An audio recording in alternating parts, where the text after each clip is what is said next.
একঘেয়ে মাছ কারোরই পছন্দ হয় না। আজকে তাই একটু অন্যরকমভাবে একটু স্পেশালভাবে কাতলা মাছটা রান্না করব।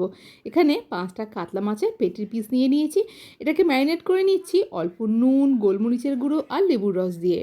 রান্নাটা করতে সময় লাগে ভীষণই কম, কিন্তু টেস্ট হয় দুর্দান্ত। এখানে 3 চামচের মতো টক দই নিয়ে নিয়েছি। এটা ঘরে পাতা টক দই, তাই খুব বেশি টকও নয়।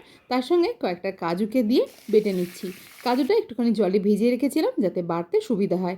এদিকে মাছটাকে কিন্তু সুন্দর করে ভেজে নিচ্ছি। আমি খুব কড়া করে নয়, একটু হালকা করেই মাছটাকে ভেজে নিলাম। এখন ওই মাছ ভাজা তেলেতেই দিয়েছি গোটা গরম মশলা আর একটুখানি শুকনো লঙ্কা ফোড়ন।